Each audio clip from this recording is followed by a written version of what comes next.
Brigade Al-Qassam memakai taktik membunuh Israel secara perlahan. Ahli militer menyebut bahwa Hizbullah melakukan adaptasi strategi perang jangka panjang. Mengutip Tribun News pada 14 Juni melansir Kabarni, kabar itu disampaikan oleh pakar militer dan ahli strategis dari Yordania, Nital Abu Zaid. Ia memberikan analisisnya terkait perkembangan situasi dan pertempuran di Gaza dan wilayah pendudukan utara Israel di perbatasan Lebanon. Dilihatnya bahwa Brigade Al-Qassam mampu mengimbangi dengan mengubah topografi operasi penyerangan dan penyergapan. Abu Zaid menjelaskan bahwa adaptasi strategi milisi perlawanan disesuaikan dengan reaksi dan manuver pasukan IDF.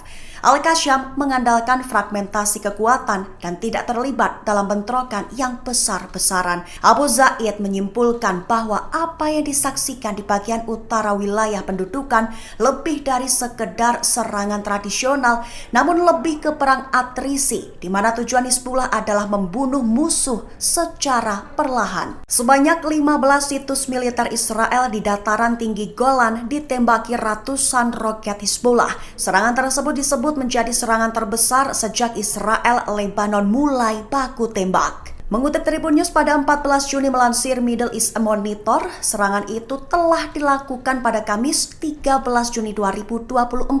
Serangan telah dilakukan. Hizbullah menembakkan 150 roket secara bersamaan ke 15 lokasi militer di Israel Utara dan dataran tinggi Golan.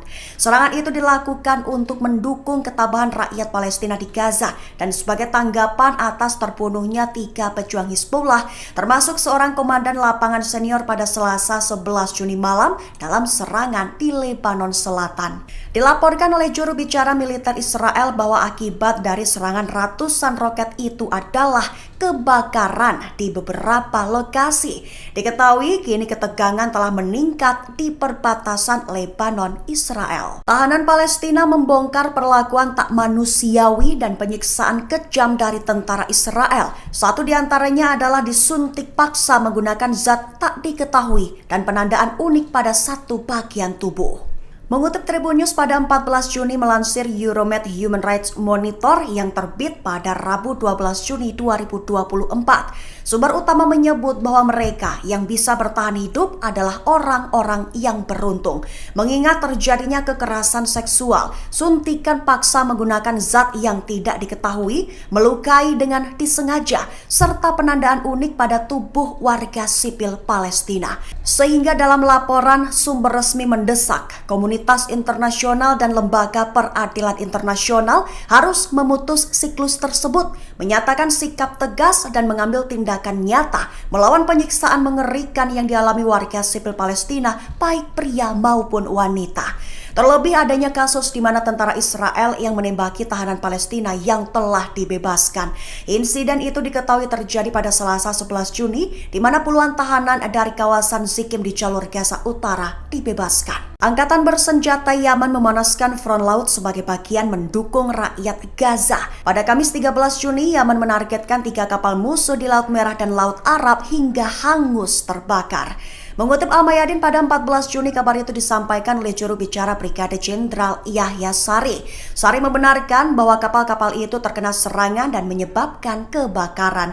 Komando Pusat Amerika Serikat CENTCOM membenarkan kabar tersebut. Pihaknya mengeluarkan pernyataan yang mengatakan bahwa kapal Verbena terkena 2 rudal hingga menyebabkan kebakaran. Selanjutnya, kapal Siguardian dan Athena diserang di Laut Merah oleh rudal balistik dan drone Yaman. Beberapa serangan angkatan bersenjata Yaman itu dilakukan sebagai pembalasan atas agresi Amerika Serikat Inggris di wilayah Yaman dan jalur Gaza. Hamas tak mau dianggap menjadi pemicu perang 7 Oktober 2023 lalu. Juru bicara Hamas Osama Hamdan menyebut bahwa serangan 7 Oktober hanya sebagai reaksi agresi pendudukan Israel.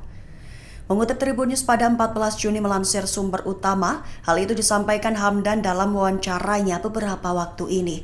Ketika ditanya apakah menyesal melakukan serangan 7 Oktober lalu, Hamdan hanya menjawab bahwa serangan kala itu sebagai reaksi Hamas terhadap pendudukan Israel yang semena-mena.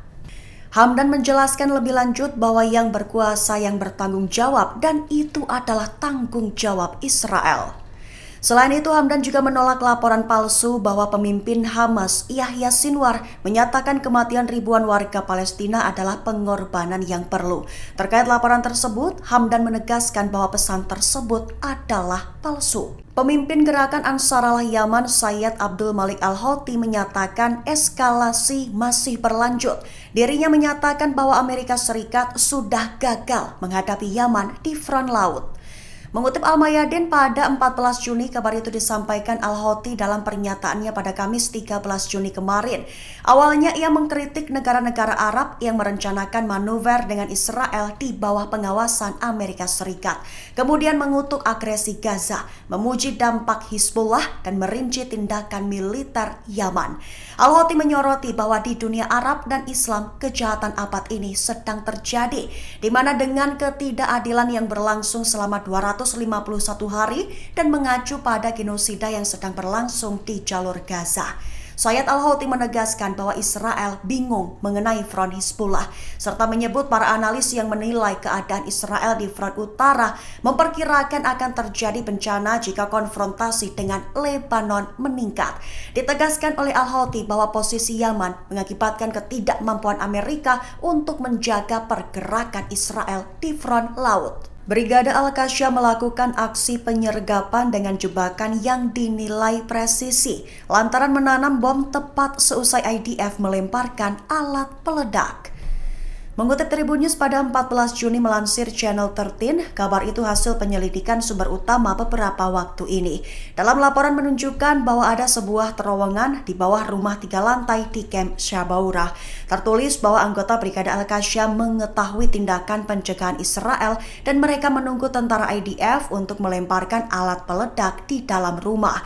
Setelah bom penyisir meledak, Qassam segera keluar dari terowongan dalam waktu singkat dan memasang alat peledak berukuran besar di dalam rumah. Lalu setelah mereka yakin tentara IDF telah masuk, mereka pun berinisiatif untuk meledakkannya. Dilaporkan bahwa jangka waktu antara pelemparan bom penyisir dan penyerbuan rumah adalah beberapa menit atau kurang. Artinya, dalam penyergapan yang fatal tersebut, Al-Qassam disebut secara presisi mampu bergerak cepat menanam bom setelah aksi pencegahan IDF. Dengan kembali ke lokasi persembunyian, lalu meledakkan ranjau yang baru ditanam tersebut bak jebakan. Dalam pernyataannya pada Senin 10 Juni kemarin, Brigade Al-Qassam mengumumkan akibat dari serangan jebakannya itu adalah tentara IDF tewas dan terluka. Bahkan setibanya pasukan penyelamat IDF di lokasi, para Qassam juga menghancurkan area sekitar rumah dengan mengguyur TKP dengan serangan mortir.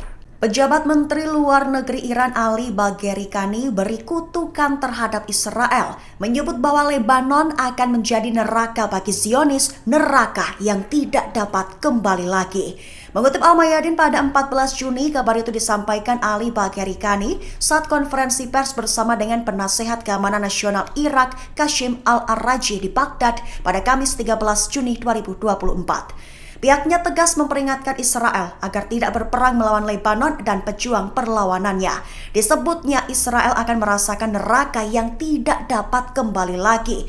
Ia menekankan bahwa Lebanon akan menjadi neraka bagi Zionis dan menyatakan jika Israel bijaksana maka Israel tidak akan mencoba Lebanon lagi.